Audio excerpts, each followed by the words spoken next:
Ouais, c'est bon. On va démarrer Fada Talk Show. Pour une fois, je vous ai pas pris à l'improviste. Bonjour à tous, bon retour au Fada Talk Show.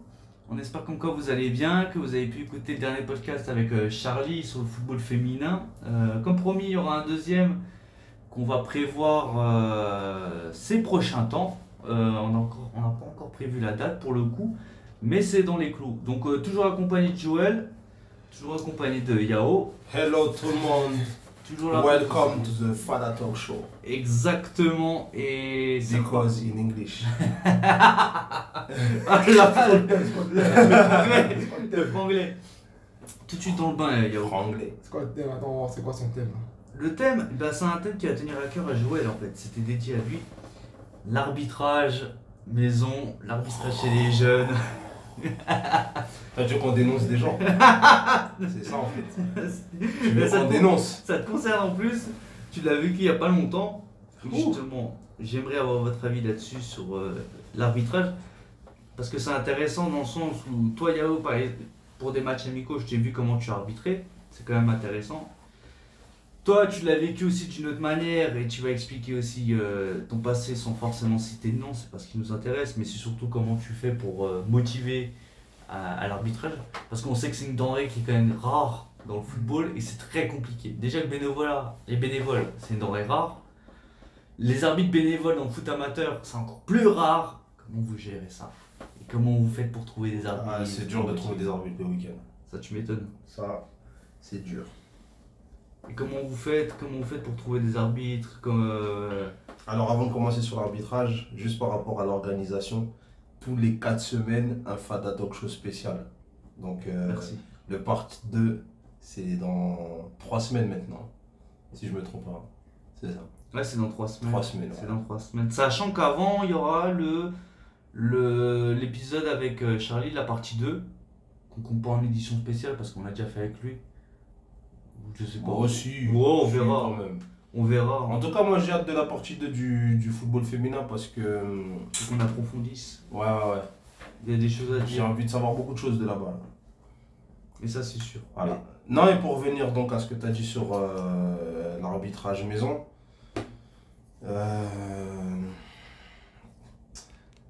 Qu'est-ce que je pourrais dire sur l'arbitrage maison? Parce que il y a tellement de choses à dire là-dessus. Déjà. Non, déjà moi ma vision de l'arbitrage. Moi, on est d'accord. L'arbitrage officiel commence au foot à 11. Ouais. Donc au foot à 11, tu commences à voir l'arbitrage officiel. Même en district. Hein. Même en district. C'est même en Mais sur tout ce qui est foot à 8, c'est des bénévoles qui font l'arbitrage. Et généralement, tu as des clubs qui vont mettre un dirigeant, ils vont mettre quelqu'un en tout cas, tu vois, qui est dans leur club, qui doit gérer l'arbitrage. Moi, ce qui me dérange avec l'arbitrage, c'est que quand c'est des adultes, c'est la manière dont ils arbitrent. C'est-à-dire. Tu vois, quand c'est un enfant qui arbitre, tu peux te dire, bon, c'est une erreur. Tu peux le corriger. Voilà, tu peux corriger, faire des retours, etc. Et c'est la manière dont tu vas le corriger qui va faire que si ça va devenir quelqu'un d'intègre ou pas, tu vois. Là, quand tu as affaire à des adultes et qui font certaines choses, c'est pas des erreurs. Là, pour moi, c'est volontaire. Là, pour moi, c'est volontaire. Et quand tu fais du foot à 8, et moi, c'est ma première année vraiment de foot à 8, tu vois, et je découvre des choses Déjà, pour moi, on n'est pas censé avoir de l'enjeu, sauf à partir d'un certain niveau. Quel niveau? Quand tu arrives Foot à 11. chez les U13-D1 ou que si demain tu es en U15 Inter, oui, tu peux avoir de l'enjeu, tu vois. Et encore en U15 Inter, c'est bien réglementé. Mais si tu es en U13-D1, tu peux dire que ça a de l'enjeu parce que à partir de U13-D1, tu as cette notion de classement qui rentre en compte et de où tu vas évoluer la saison prochaine avec tes jeunes. Tu vois, c'est toujours plus intéressant d'aller jouer en U14-R3 ou U14-R1 que d'aller évoluer en U15-D1, D2, D3, tu vois, Donc, forcément. Justement, donc ça veut dire qu'en U13-D1, il faudrait carrément des arbitres officiels que des arbitres amateurs. Pour moi, parce oui. que s'il y a du classement. Pour moi, oui, parce que ta position à la fin du championnat, elle a un impact sur la suite de formation de tes jeunes et même sur ce que ton club peut proposer à tes jeunes. Mm. Tu vois. Donc, pour éviter d'avoir trop de problèmes par rapport à ça, ça devrait être soumis à la réglementation de la ligue ou de la fédération, tu vois. Arbitre Là, officiel. ouais, voilà. Là, c'est pas le cas. Mm. Là, c'est pas le cas. Alors oui, c'est dur de trouver des arbitres. C'est pas quelque chose qui attire forcément. C'est pas la plus belle chose dans le foot que les gens regardent. Mm. Mais c'est quand même quelque chose d'important. Parce que c'est quelque chose auquel tu peux pas échapper. L'arbitre, c'est lui qui cadre ton match. Mm. Enfin, donc, Ça c'est très important. Parce qu'en plus toi Yao t'es confronté, vu que toi t'as eu les 13D1. Donc toi t'es confronté à ces histoires d'arbitrage. Et ça peut changer un match. Hein. Ça change tous les matchs. Parce que ouais, ça change tous les matchs. Ça change tous les matchs. Rien que le contrôle des licences, ça fait la différence. Il y a plein de paramètres, il y a plein de choses que toi tu dois prendre en compte. Et à la base des bases, nous on n'a jamais été porté sur contrôler les licences ou porter des réserves ou faire ce genre de choses-là. Mm. Mais depuis qu'on est arrivé ici, malheureusement, on a appris une seule chose, c'est qu'au fait, tu es obligé de fonctionner comme tout le monde. Mm. Tu es obligé de faire comme tout le monde. Mm. Plusieurs fois, il y a eu des cas de figure où il y a eu des coachs qui sont venus ici avec des joueurs. Soit la licence n'était pas validée, soit il manquait, soit ils avaient plus de mutés que prévu, ou des mutés hors période plus que prévu. Mm. Et ce qui t'intéressait, toi, c'était plus de faire un bon match que le score. Sauf qu'aujourd'hui, on est dans un cas de figure où les clubs voisins, quand c'est dans le sens inverse, Ils sont sans pitié. sans pitié, quand ils doivent t'allumer, ils t'allument. Ah. Donc du coup, malheureusement, depuis là, peut-être 2 semaines, 3 semaines, toi aussi, tu fais comme tout le monde, tu laisses plus rien passer. Mm. Et quand toi, tu laisses plus rien passer, tu as l'impression que c'est toi le mauvais, c'est toi le méchant. Ouais, mais dans ces cas-là, c'est soit nous tous on fait la même chose dans un sens, soit nous tous on fait la même chose dans l'autre sens. Mm. Mais nous, on ne peut pas laisser tout le monde venir jouer ici avec les joueurs qu'ils ont. Et nous, on met pas des joueurs qui ne doivent pas être sur le terrain. Exemple, je ne vais pas me pointer moi à un match à l'extérieur avec 5 ou 6 joueurs mutés. Parce que je sais très bien que normalement, ils ne sont pas censés être là. Tu essaies de respecter les règles au maximum. Ah, il y a déjà des mutés en U13. Il y a des mutés, il y a même des mutés en période. Ah ouais, carrément, je savais pas Il y ça. a des Ah mutés, oui. il y a des mutés en Ah, période. U13, je savais même pas pourquoi c'était appliqué. Je sais pourquoi c'était appliqué en U15, football à 11. il y a- En U13, il y a déjà ça. Il y a ça, il y a muté, Ah ouais. il y a muté en période. Et dire, nous, on ne s'amusera pas, je ne l'ai jamais fait, mais d'aller dans un match à l'extérieur avec des joueurs, et je sais très bien que si on fait le contrôle, je ne dois pas les faire jouer. Ça m'a. Ouais, parce que c'est ton éthique en tant qu'éducateur. Je pense même pas que c'est une question d'éthique. Je pense que l'enjeu, il prend trop le pas. Ok. L'enjeu, il prend trop le pas, et au final, donc comme j'ai dit, depuis 3 semaines maintenant, où toi aussi, tu laisses plus rien passer, mais c'est toi le méchant. Mm. C'est toi le méchant, mais c'est des gamins, pourquoi tu fais ça, tu devrais les laisser jouer. Ouais, soit nous tous on fait la même chose dans un sens, soit nous tous on fait la même chose dans l'autre sens. Mm. C'est aussi simple que ça. Et comme il disait tout à l'heure, dans un championnat où c'est déterminant, pas spécialement pour ta génération, parce que exemple là, si moi j'entraînais U13, moi je dépends de ce qu'il y a au-dessus de moi, donc en U14 R3. Mm. Si les U14 R3 se maintiennent, je joue en U14 R3. Mm. Par contre, c'est déterminant pour la génération qui arrive derrière. Ouais. Demain, si moi je descends, forcément, la génération qui arrive, elle joue pas en 13D1, elle joue en 13D2. Mm. Donc tu as quand même cet enjeu-là.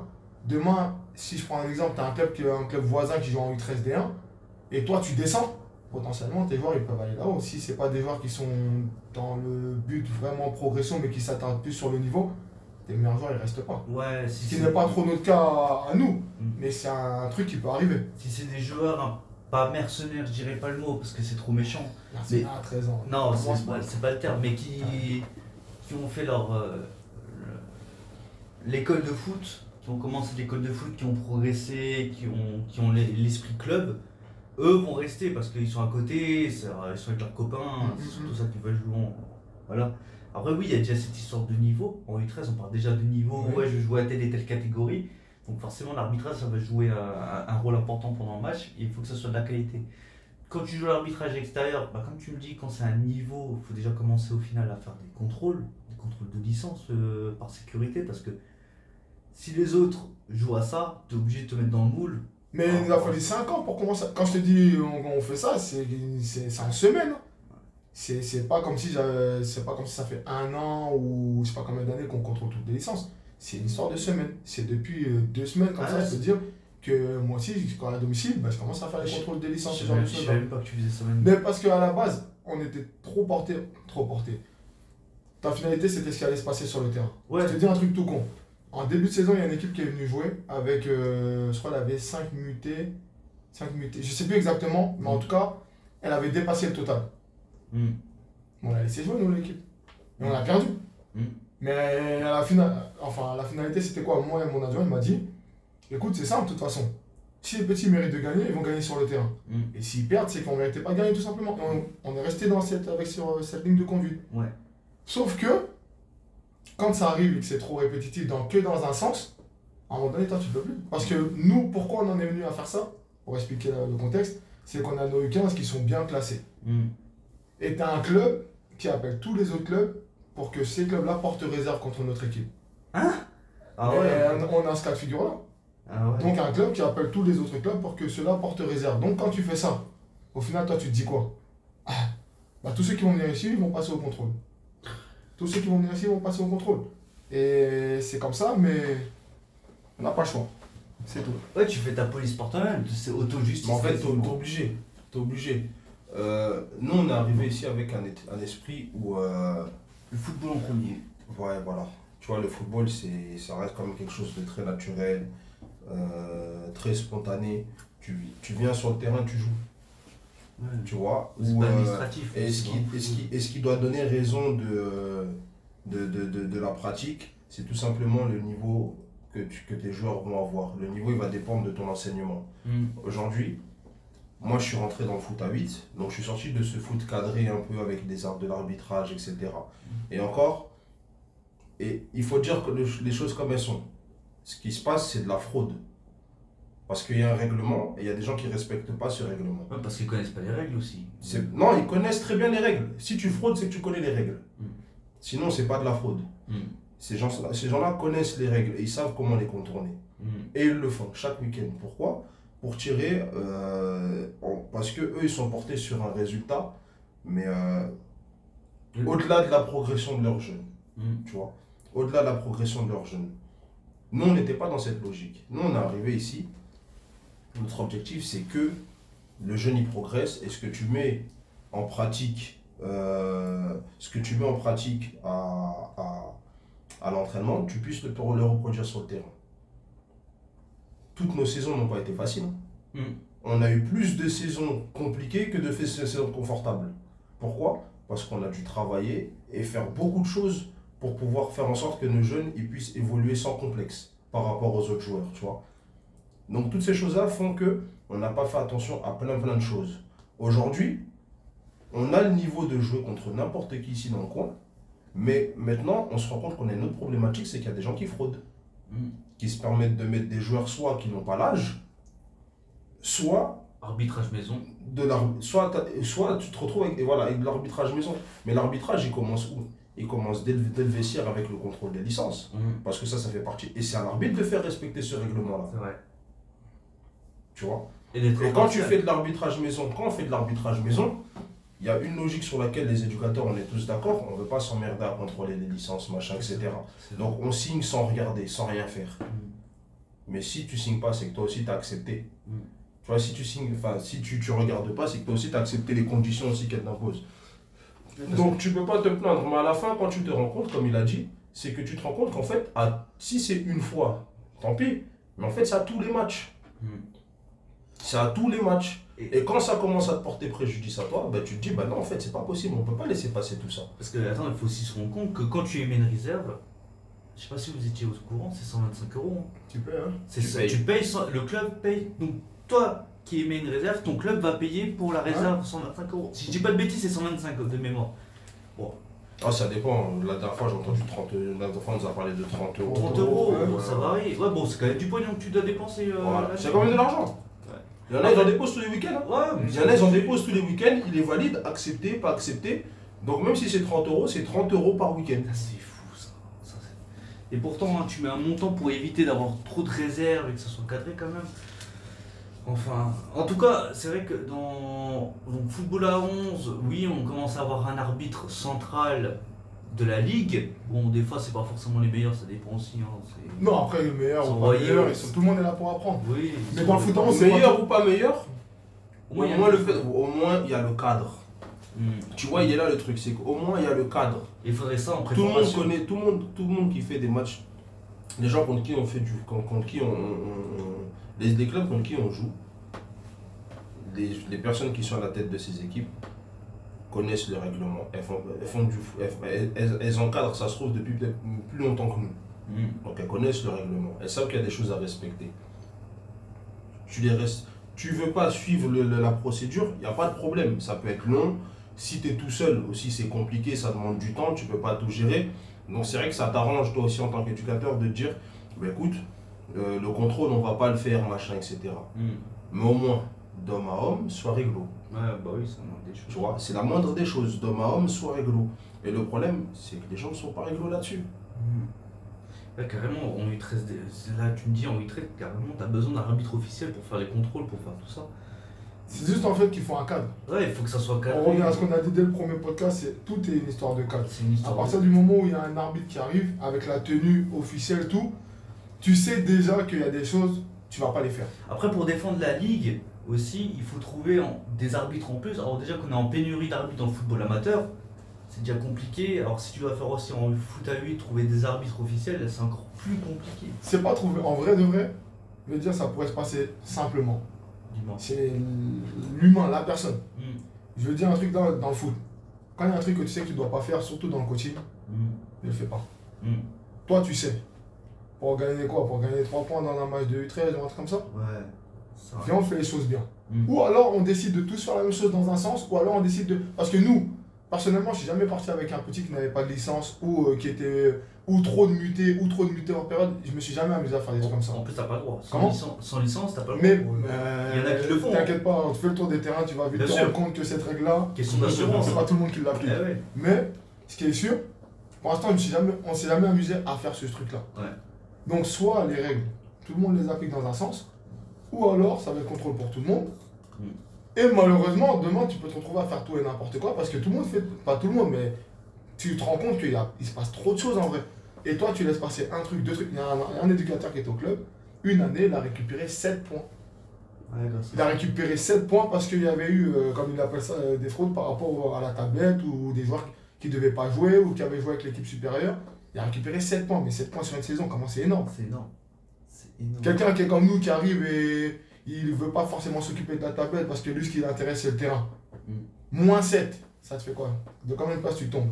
Oh, Ça fait beaucoup. tu tombes de haut. Ça fait tombe de beaucoup. haut. Donc c'est peut-être à la Ligue de mettre des choses en place, peut-être aussi au... Je dis pas que tous les éducateurs sont des bons éducateurs ou des mauvais éducateurs, mais il y a certaines choses, quand tu sais que tu ne dois pas les faire, il ne faut pas les faire. Soyez honnête.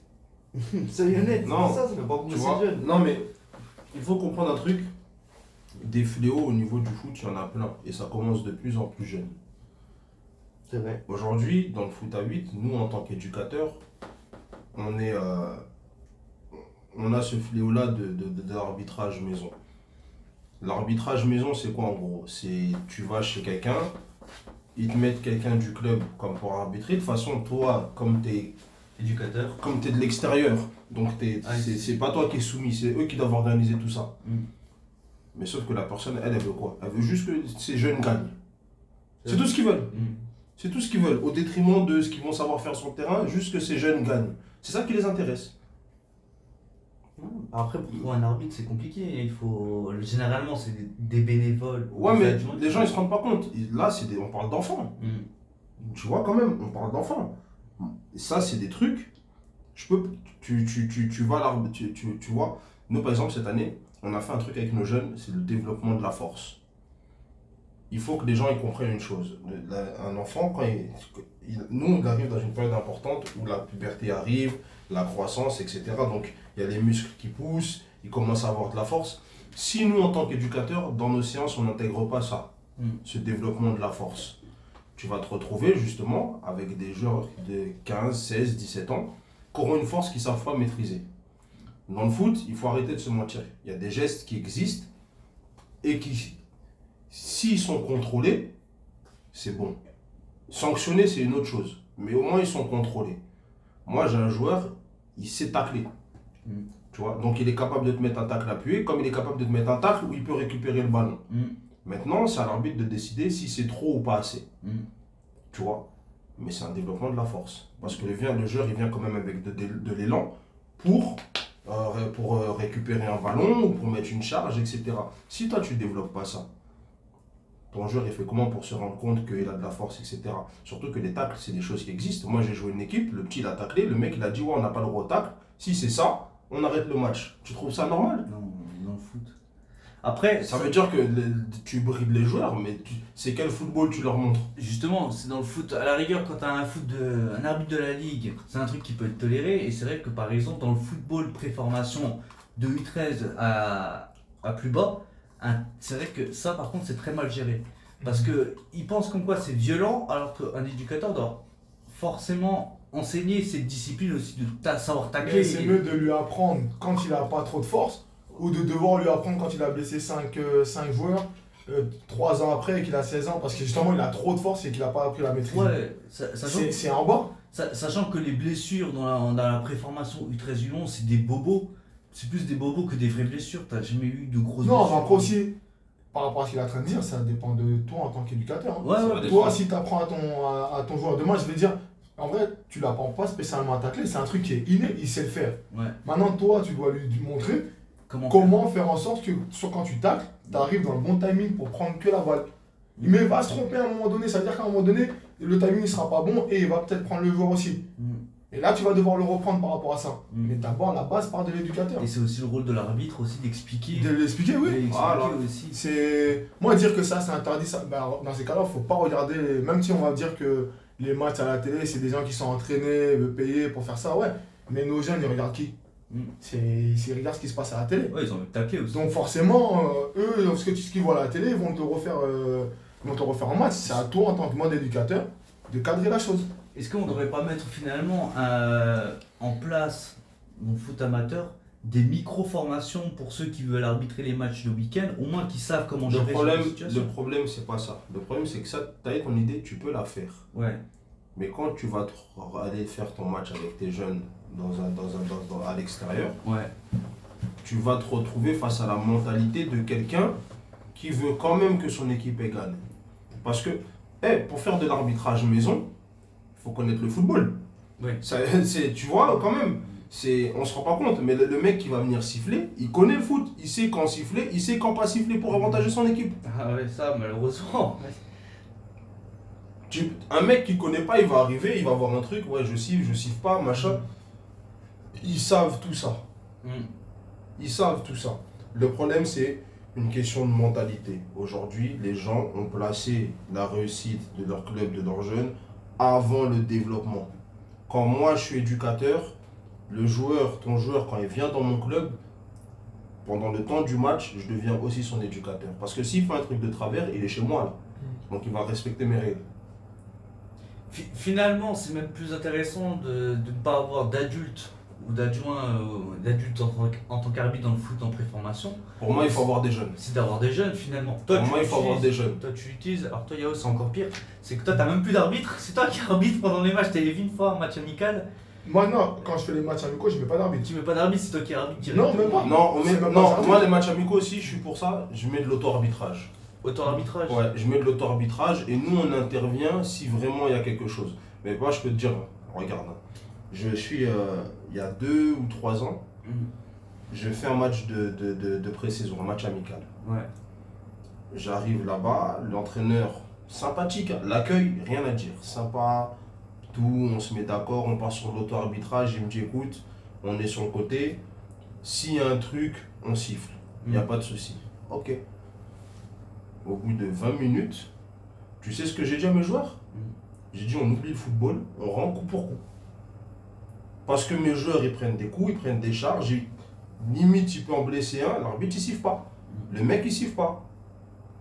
Un match amical, t'imagines, il n'y a pas d'enjeu, tu es juste dans de la préparation de saison. Ouais, J'ai dit à mes joueurs, à la mi-temps, c'est simple, on oublie le football, vous rendez coup pour coup. Là, si ça joue Le pas, match, il s'est terminé, on s'est serré la main normalement. Mais au moins, j'ai dit à mes joueurs, quand vous rentrez sur le terrain, vous ne vous laissez pas faire. Parce que c'est pas comme ça. Donc en fait, tu vas aller à l'extérieur et à chaque fois, tous les accueils que tu vas recevoir, c'est ça. On vient, on fait le beau, on fait le gentil avec toi, on te reçoit comme il faut. Et puis après, sur le terrain, les gens ils se transforment. Tout le monde devient malhonnête. Et toi, tu dois rien dire. Et quand tu dis un truc, en plus, le pire, c'est que c'est toi le mauvais dans l'histoire. Ouais. Ah non, c'est bon, c'est pas comme ça. Moi, il y a bien un truc qu'on m'a appris, c'est de pas être une victime. Parce que, mais faut pas se rendre compte, faut pas oublier, l'arbitre il peut quand même te changer un cours d'un match. Hein. Et si tu le laisses faire et que tu le laisses aussi faire ce qu'il veut. Si c'est un arbitre officiel, Oui, oh, et encore. ça dépend plus de toi. Parce que ça, maintenant, c'est une histoire de fédération. Mais quand c'était sur de l'arbitrage maison, que c'est un mec qui a même pas de licence d'arbitre, qui a rien, qui vient et qui te fait ton arbitrage, essaye de mettre un minimum d'honnêteté dans ce que tu fais. Ouais, Tu vois. Parce que là, c'est limite parole contre parole, on va pas plus loin. et va Tu t'arranger vois. directement du 14. Mais on a déjà eu des cas aussi où tu vas faire un match dans un club, ils ont un arbitre, c'est lui qui arbitre, avec la mentalité du club. Ah, mon pote, t'es mort. Par contre, ça c'est. Oui, parce que lui, Là, en plus, mon pote, lui, t'es il a mort. la licence en plus. Ah, je peux te dire, ce jour-là, moi, j'ai craqué. Ouais, parce qu'en plus, le mec, il a la licence d'arbitre, donc il est. Et l'arbitre, Il est arbitre. Ouais. quand tu vas sur le site pour ton match, il y a son nom, il y a son prénom, donc tu sais que tu as un arbitre officiel qui est déclaré à la Ligue.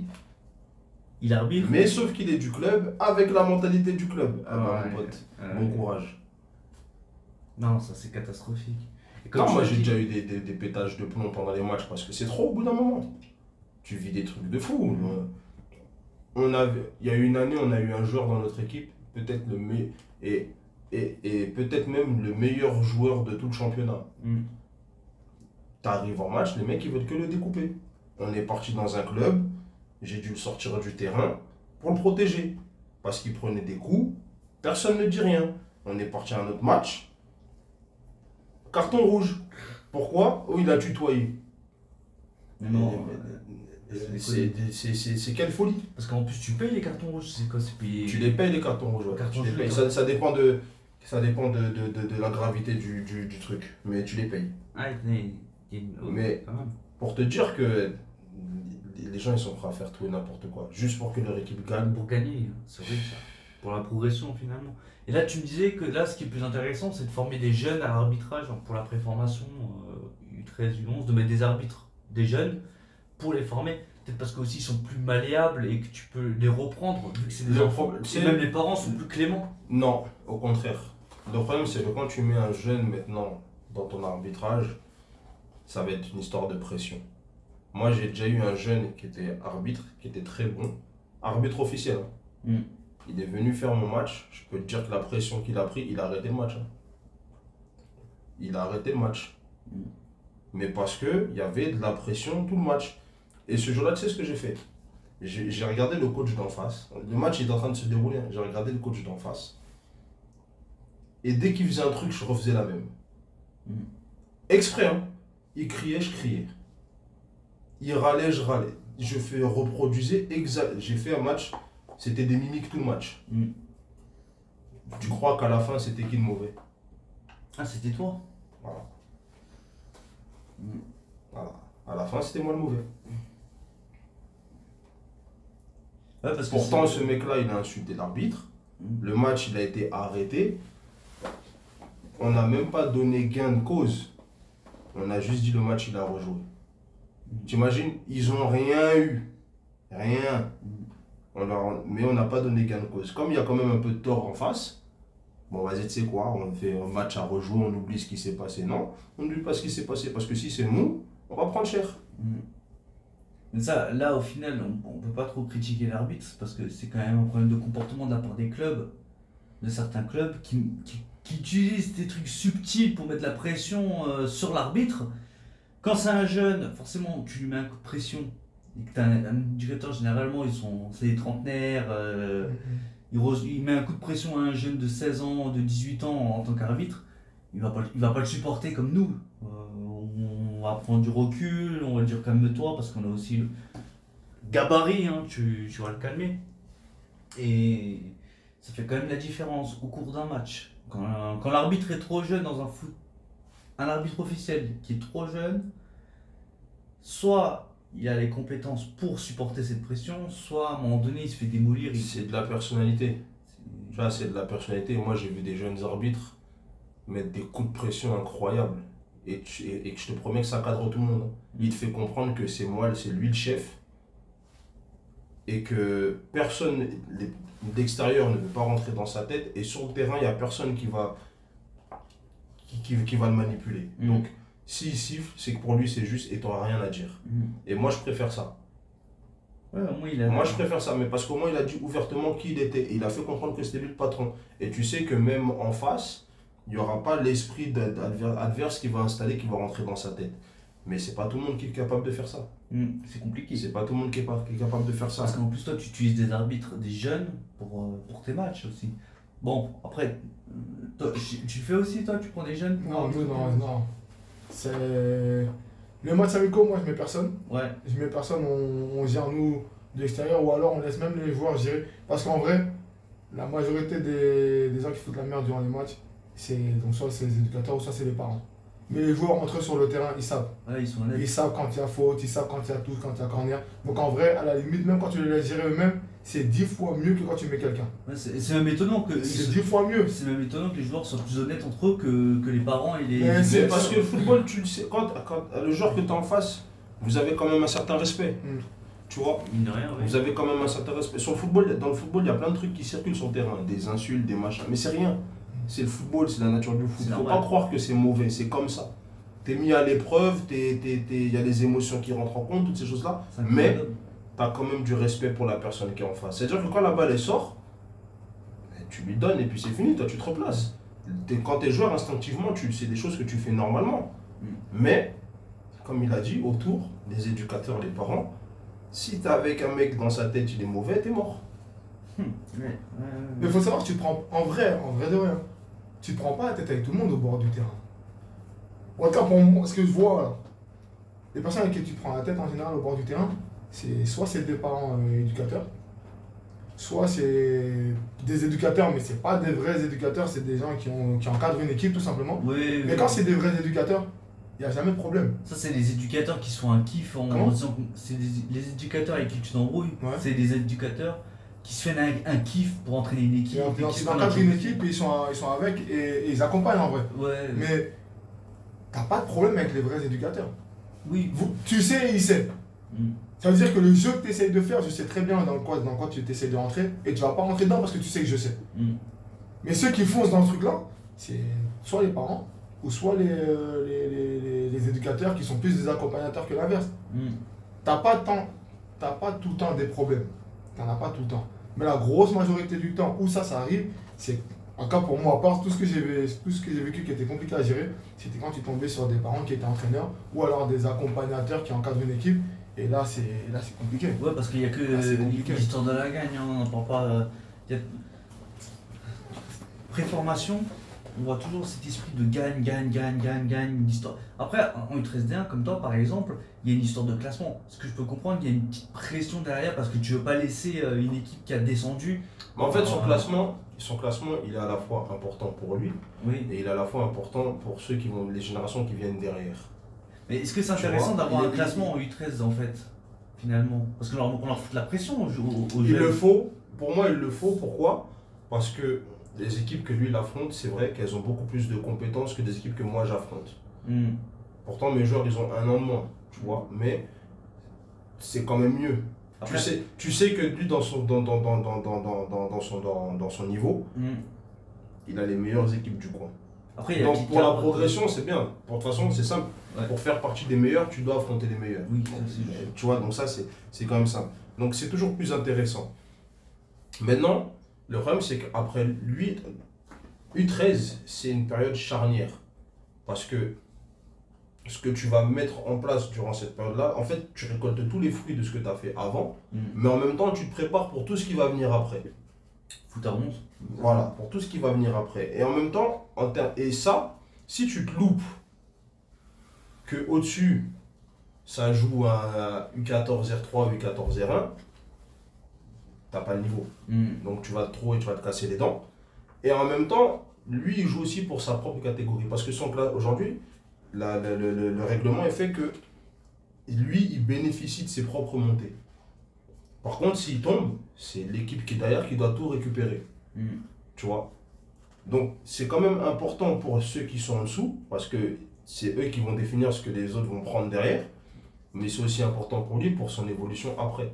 Et justement, parce qu'en fait, là, l'histoire de classement, on sait que U13, elle existe juste parce qu'on a les U14 régionales après qui existent en fait. C'est parce que tu as des U14 R3 qu'on est obligé d'instaurer un système de classement en U13.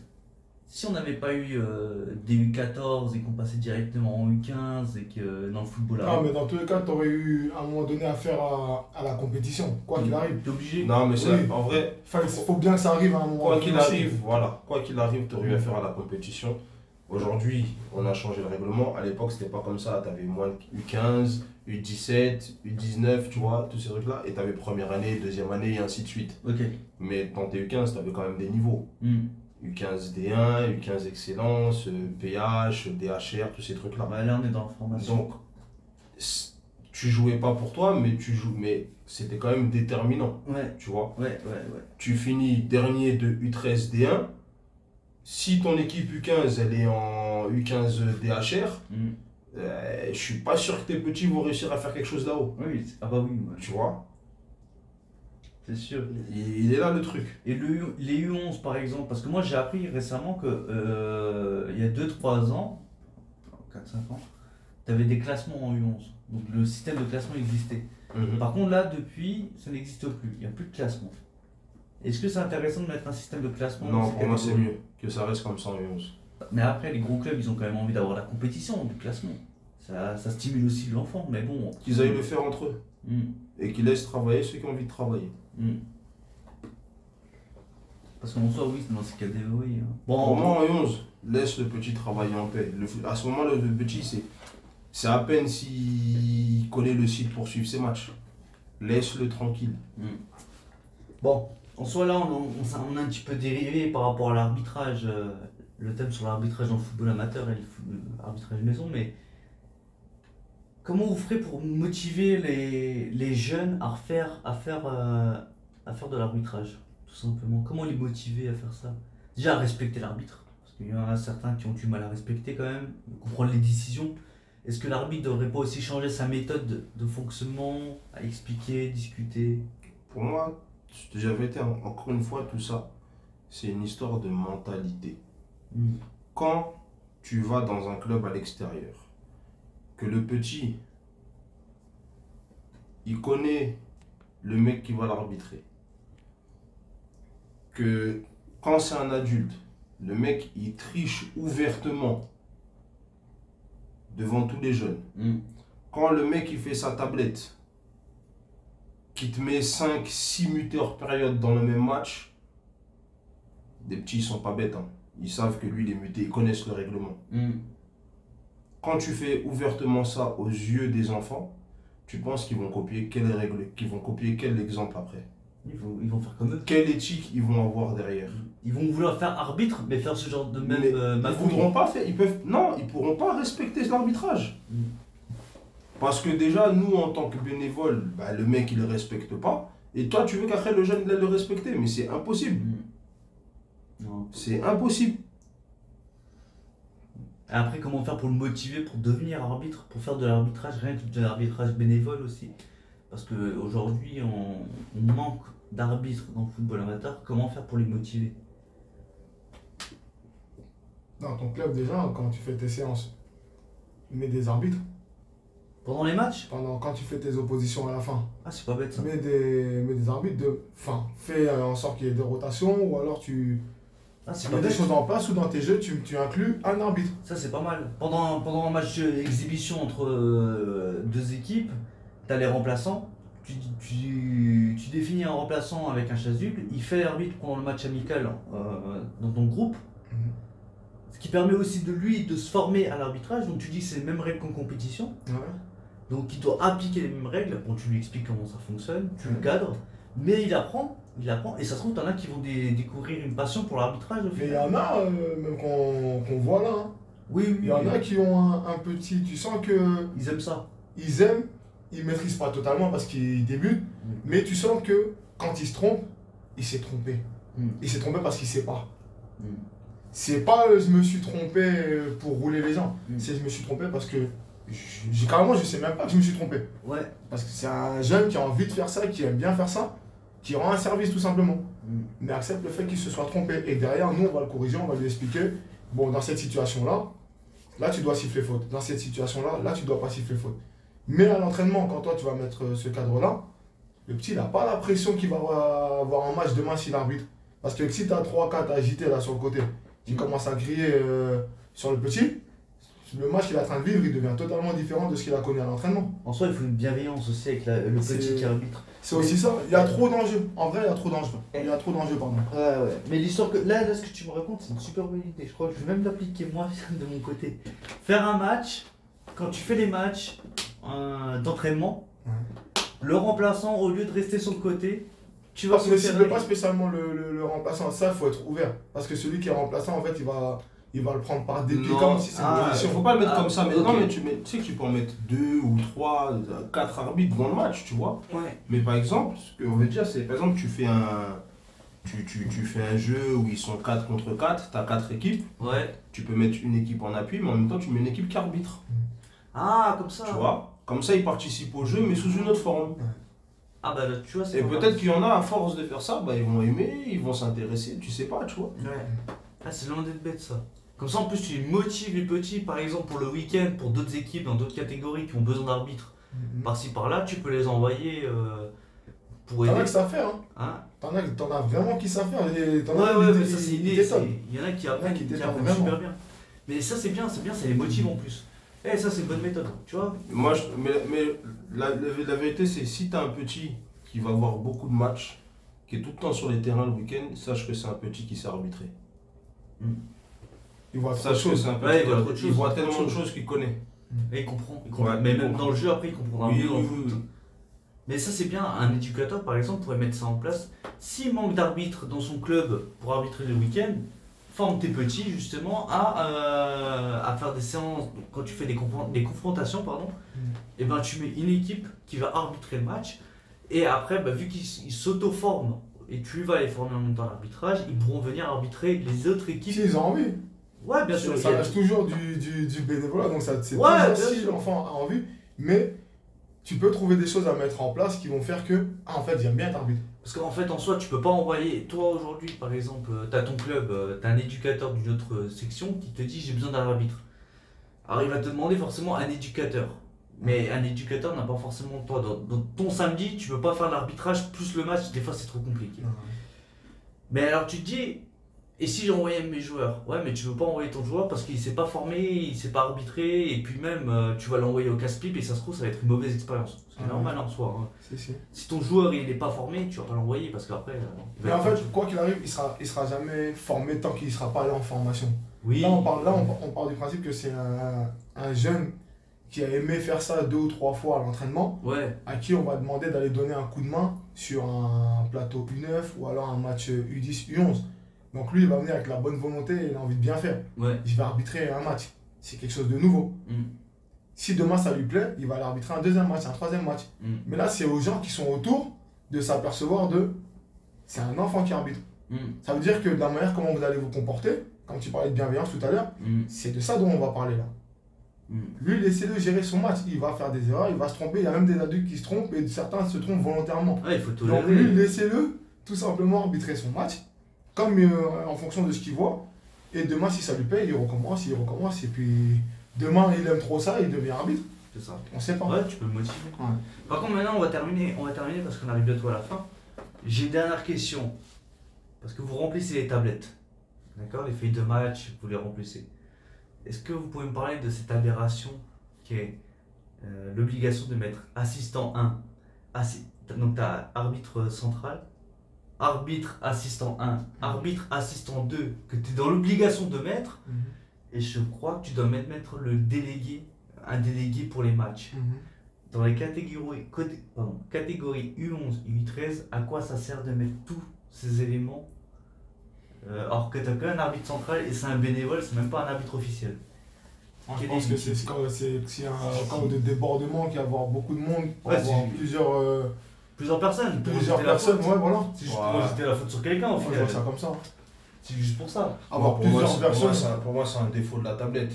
La tablette, elle a été faite à la base pour les Football senior. Ouais, au début c'était pour le football à 11. À la base, c'est pour faciliter le football qui est cadré et puis ça s'est déporté sur tout le reste. Parce que les U11, ils ont la tablette que depuis cette année, par exemple. L'année dernière, ils étaient encore sous forme de papier. Donc ça s'est juste déporté et au final, on sait très bien que tu vas pas avoir d'arbitre officiel sur la. Déjà, même, par exemple, pour parler des U15, tu prends des U15 et des trucs, t'as pas d'arbitre sur la ligne de touche, c'est pas des arbitres officiels. Oui, oui. Ah, bah oui, c'est parents généralement. Bénévoles, dirigeants. Même quand tu vas, même les 14, des fois les 14 R3, des fois c'est pas arbitré par des arbitres officiels. Ouais, tu vois.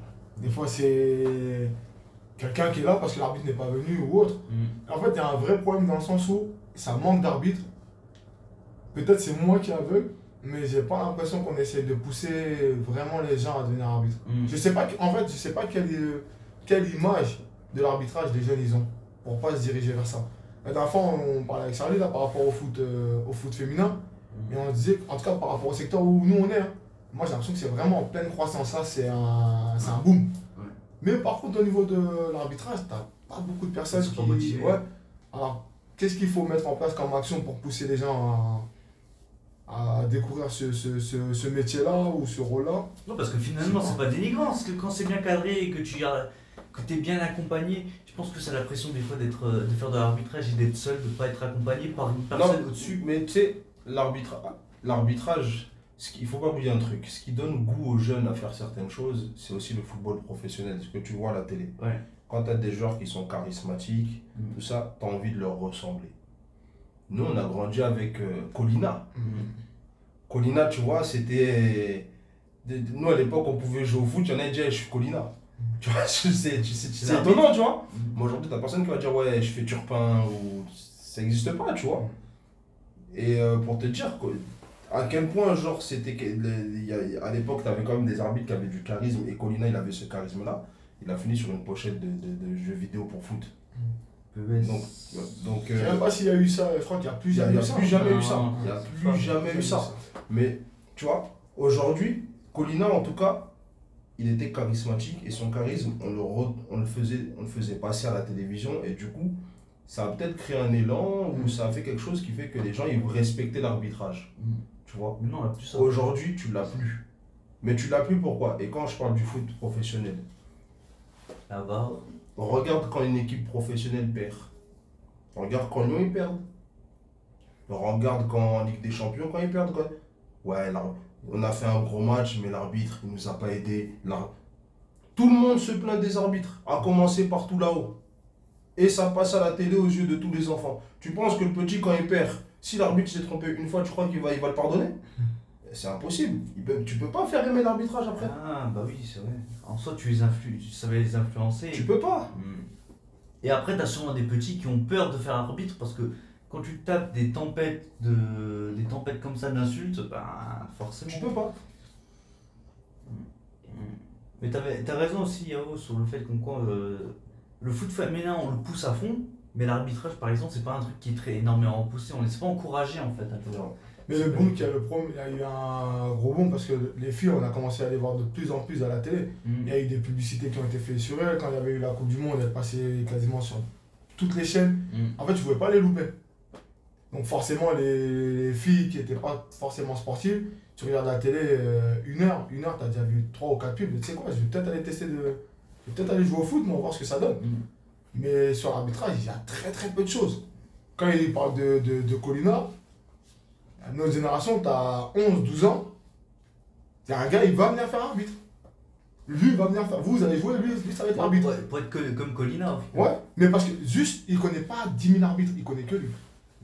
Et lui, la manière, en fait, sa représentation, quand tu le voyais à la télé ou ce genre de choses-là, tu dis, ah ouais, en fait, le patron sur le terrain, c'est lui. Et il n'y a pas quelqu'un qui essaie de discuter ou quoi que ce soit. Mais même, c'est aussi par rapport à ce qu'il disait. Les petits, quand ils vont regarder un match, en général, dès que le match il est terminé, ils ne sont pas tout de suite au lit. Hein. Ils continuent à regarder et écouter ce qui va se dire.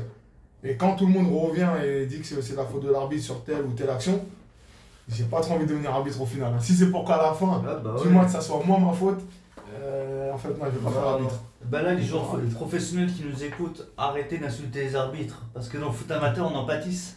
C'est vrai. C'est vrai, Non, là c'est leur faute. c'est pas d'arrêter. C'est pas. En vrai, C'est pas d'arrêter, mais c'est pas des bons messages. Tu vois.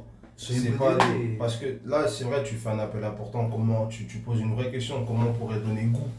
Mais tu peux pas donner goût quand déjà ce qui donne goût aux petits à jouer au foot, ils détruisent les arbitres chaque week-end.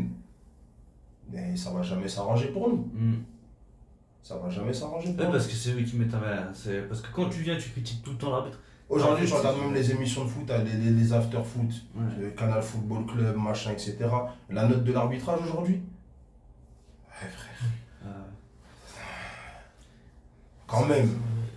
Et en plus, tu vois, même les il suffit qu'il ait fait 2-3 erreurs, c'est terminé. Ils lui mettent une note de 3, il l'allume un peu, et puis bah, le petit, en fait, arbitre, c'est de la merde. En fait. Ouais, c'est ça, il se dit ça. Au final, il va se dire ça. Et en plus, aujourd'hui, ils sont quand même en plus aidés par la VAR. Donc, ça leur donne en plus un moyen à ceux qui critiquent l'arbitrage de dire quoi. Mais t'es pourri en plus, t'as la VAR qui te. Mais la VAR, pour moi, elle a enlevé du pouvoir aux arbitres parce que tu les respectes plus. Aujourd'hui, dès que les joueurs ils se passent un peu sur la VAR, la VAR, la VAR. En gros, lui, il est incapable de prendre une décision. Non, c'est pas comme ça. C'est peut-être mieux. Moi, je préfère l'arbitre qui n'utilise pas la VAR, qui dit j'ai pris une décision, fin de l'histoire. T'es pas content, c'est pas mon problème. C'est pas du Mais au moins, tu vas me respecter. C'est ça. La VAR, c'est pas du foot amateur, je le sais, hein, mais on fera quand même un podcast dessus parce que j'ai envie d'en parler. Parce que la VAR, c'est un truc qui me gonfle dans le foot en général. Et que j'espère, j'ai pris le Seigneur que ça n'arrive jamais dans le foot amateur. Non, il n'y aura pas les moyens. Il y aura pas. Heureusement pour le coup, heureusement qu'on n'a pas d'argent, tu vois. Heureusement qu'on n'a pas d'argent dans le foot amateur pour avoir la VAR. Tu le verras jamais chez les jeunes, mais en tout cas, pas chez les jeunes au niveau auquel nous on évolue. Ouais, heureusement. Peut-être qu'un jour, encore, je sais même pas si. Non, jamais. 19 NAS ou 17 NAS. Non, je pense pas. Moi, je pense que ça va rester que. Professionnel. Ouais, professionnel. Ça, on est tranquille. Ouais. C'est horrible. En bas, c'est mieux avec les imperfections. Ouais. Mais faut pas abuser. Ouais, mais. Faut pas abuser. Ouais, mais. C'est bien avec les imperfections, mais faut pas abuser. Ouais, non, ça. Non, vraiment, faut pas abuser. On est bien, on aime bien, mais là, faut pas abuser. Faut pas abuser sur les imperfections, mais elles sont bien quand même. Parce que là, quand t'as des hors-jeux au millimètre près dans le football professionnel, et je deviens dingue à un moment donné. Non, mais un ongle hors-jeu. Et ce micron bientôt ils se micron le hors-jeu, c'est pas normal ça.